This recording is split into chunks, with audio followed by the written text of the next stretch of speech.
my advice to him is, as he's moving up to his upcoming fight, make sure that he focus on speed. He focus on how to improve his strength and while maintaining the speed. Canelo Crawford. Good fight. Good fight. No. Canelo has advantage because Crawford moving up, but my advice to Crawford is like maintain the speed, improve the speed, and improve the strength.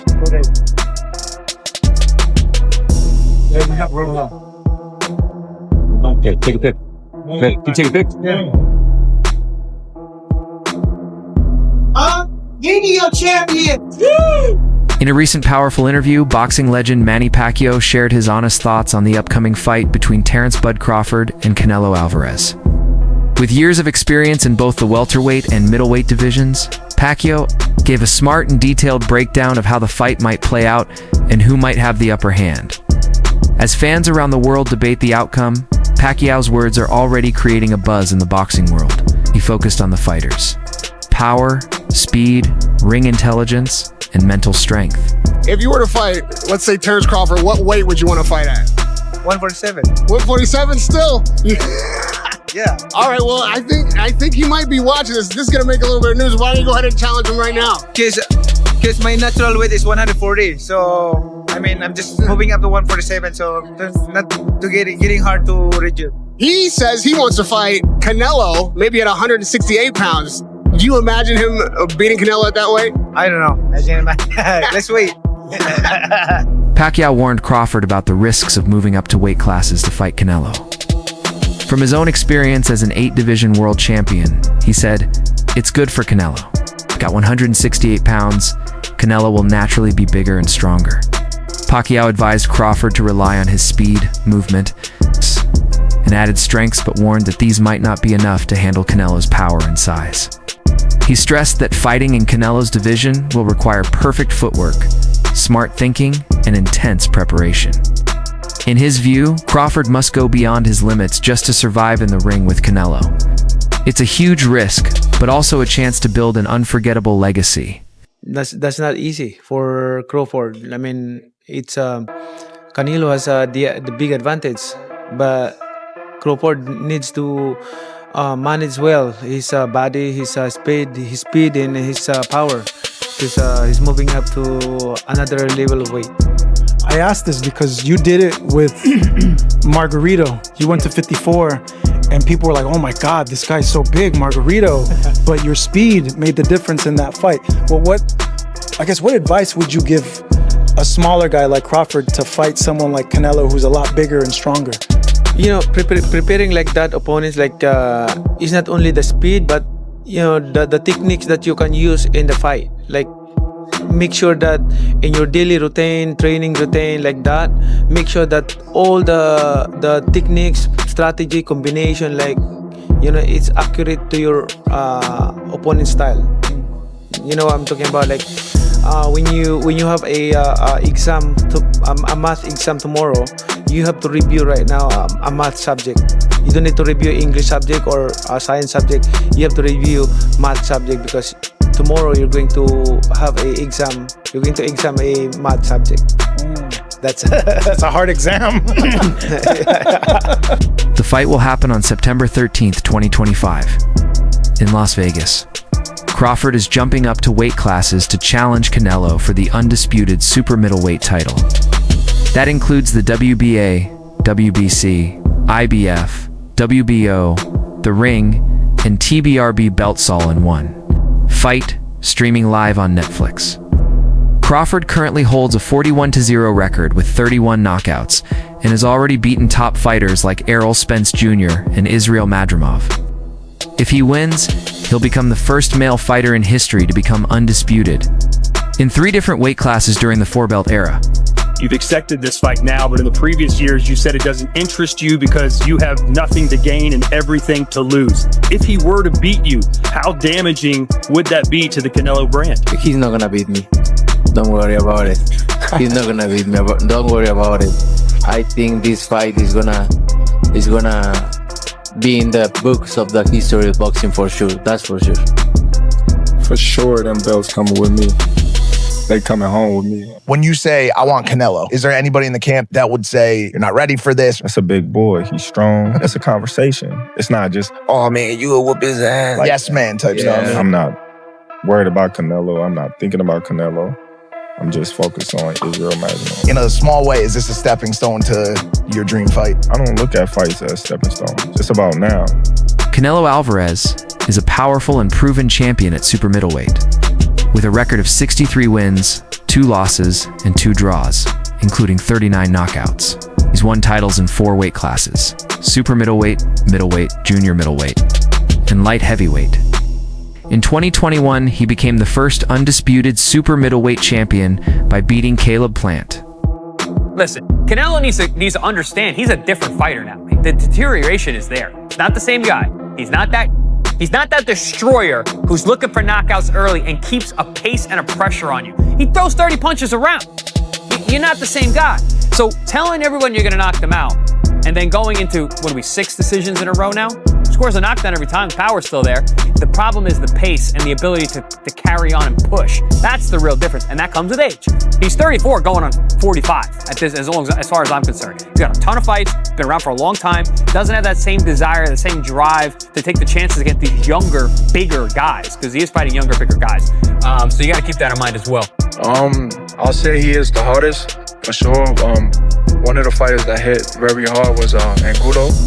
You know, he's a Cuban guy, and he punched very hard too. So I'll say both of them are like the same, but you know, with Canelo, I was just mentally ready for his shots. You know, I already told myself, I know I'm gonna get hit.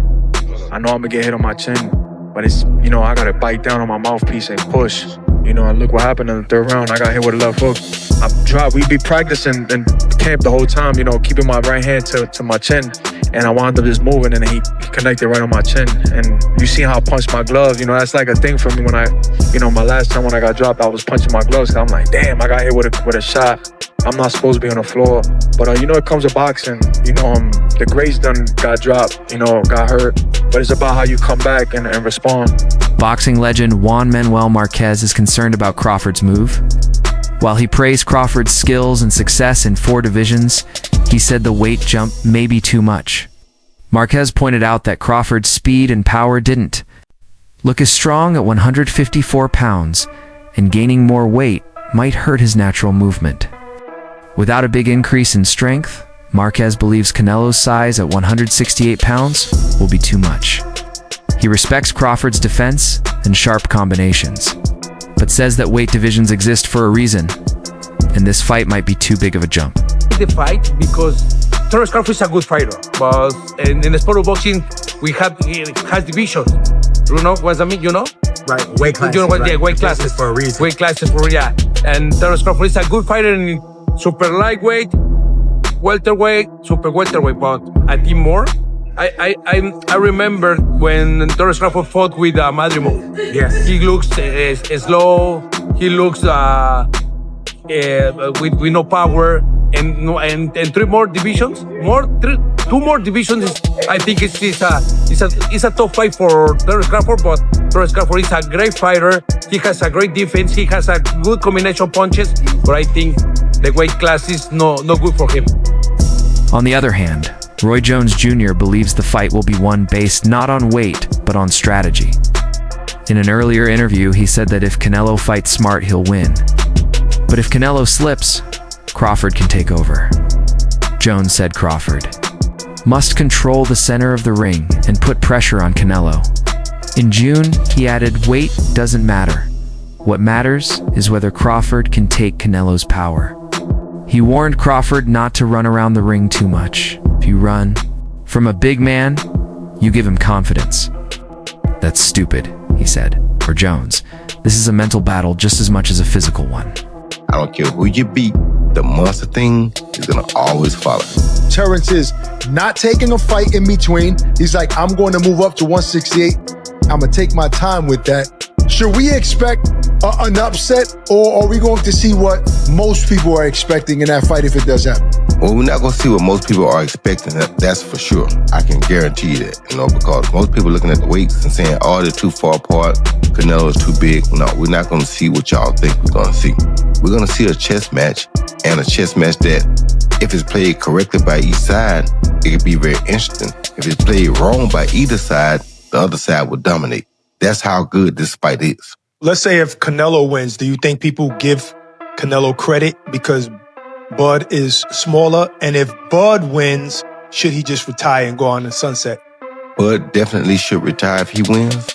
Canelo, no, you have unfinished business, bro. You can try to hide, you can try to run, but that monster thing, it ain't going nowhere. I'm sorry. Even if you retire, the rest of your career, the monster thing is not going anywhere because the monster was searching for you. He beat everything y'all sent at him in the process of trying to get to you. I don't care who you beat, the monster thing is going to always follow him. Yeah, that's true. I mean, there was a time where he was saying, Benavidez was saying, you know what, I got to earn that Canelo shot. He earned that shot a long time ago. Veteran boxing commentator Jim Lampley is leaning toward Canelo, but says fans shouldn't count Crawford out. He highlighted how Canelo has improved over the years.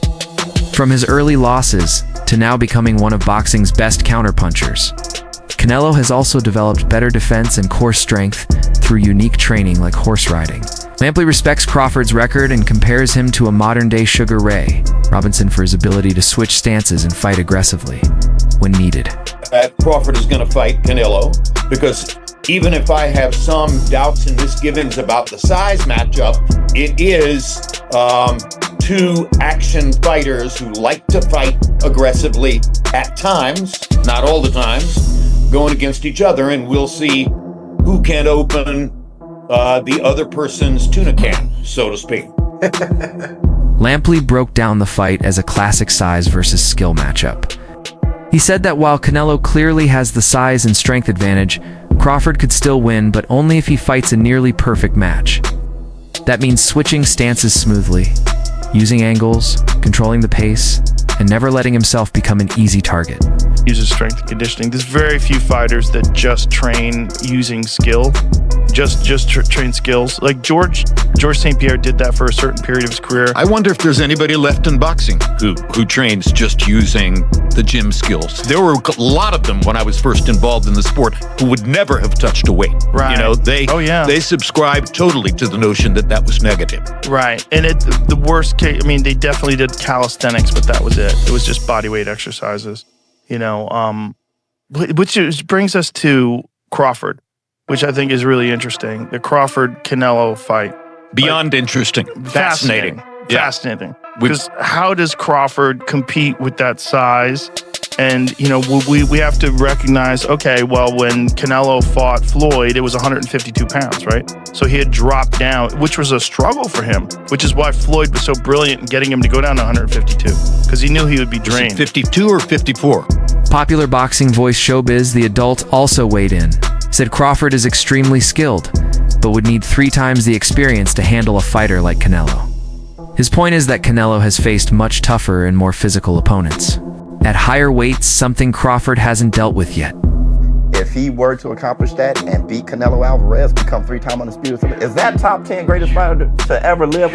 That is incredible. I don't think it's not like just becoming 3-time undisputed. You did that on your way. You beat destroyed Errol Spence, and then if you were to beat Canelo Alvarez, that is, brother, please. Does Crawford put up a better fight against Canelo than Charlo does? Hold on. I'm saying coming from what? That is shameful. No, let's go to Super Chat. Spaceman Films. What up, Biz? Who you got? Canelo Crawford. Yeah. Got Canelo. Spaceman, that's my guy, though, man. That's the war room going on. I ain't do this friendly. It's my show, damn it. You're right. I mean, me and Joe. Still brother, I heard the punches that he hit Charlo with. And you was back further than me. I wasn't back that far, but you was back. Boom. Damn, how far was you? He was all the way up there? Yeah, I was in the nosebleed. No, I was like, no, you get money. You got but I'm just. He was comfy where he was at. He was comfy. But I'm saying, I don't know. I don't know if Crawford can absorb those punches. That's the only thing I worry about. So how can a man coming from 147, I know he's a great man. Crawford is a great man and a great warrior. But you come from 147 to put on a better fight than I mean, I don't even know what that means. I don't know if that means that Crawford is so great and he can do that, or that means that Charlo set the bar so damn low that anybody could do. For Crawford, this fight is the biggest of his career. He called it the biggest boxing event in the last 20 years, gave respect to Canelo as the face of boxing, but said they are both making this moment huge through years of hard work. He made it clear this fight isn't about money, it's about legacy. If he wins, he'll be the first 3-division undisputed champion in the 4-belt era. Crawford is focused and ready to show the world that he belongs among boxing's all-time greats. I'm going with Terence Crawford. You know, big weight jump, a dangerous fight, but somebody's got to prove to me that they can break Terence Crawford's will and that he can't figure it out against you.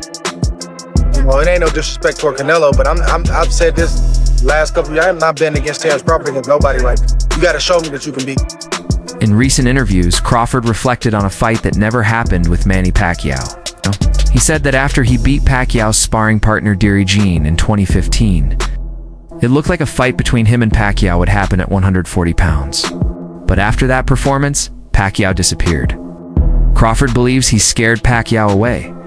While he respects what Pacquiao achieved across 8 weight classes, Crawford says his own accomplishments speak for themselves, and his focus now is fully on Canelo. TV with Terence Crawford. What do you make of Canelo versus Skull? Canelo did what he had to do to get the victory. What do you want next? It seems like that's going to be the fight. Terence Crawford versus Canelo Alvarez, the biggest fight in boxing. Well, Canelo's the face of boxing. He's the best fighter for Terence Crawford out there. He's the biggest fight for Terence Crawford out there. So that's why Terence Crawford want to take the opportunity to share a ring with another great. How do you beat him? You'll see. Come 12. Everyone's talking about the weight differences. What's your kind of response to that, Terence? That's why we fight the fight. So September 12th, we all gonna see if the weight gonna make a difference or not. Do you want to fight him twice and then retire? Is that kind of the ideal thing for you? One fight at a time, one fight at a time. What did you make of, I know you didn't say much on tonight, the effectiveness of William Skull? He came to go to decision as opposed to win the fight. Would you agree with that? I don't know. He was boxing well, and then he just stopped doing what he was doing earlier. I don't know. I can't call it. Do you think Canelo slipped as a fighter? No, I don't. I just think that, William was doing a good job neutralizing Canelo power punches. He was just moving a lot. Do you think that's a style you have to employ at points of the fight? I don't know, because if you watch the styles that beat him, they didn't move a lot. Don't got Manny Pacquiao top 5. You reason don't. why he's not up there. But you why? should know that reason. It's your interview. Man, Manny's a generational talented fighter. Like, he's accomplished what no other fighter is ever going to accomplish. Yeah. Again, but I don't feel like, he did it on his own. That's me personally, because for the simple fact, when Floyd made it a point for him to do the blood test, he didn't want to do the blood test. But then when he did do the blood test, he haven't got a knockout since.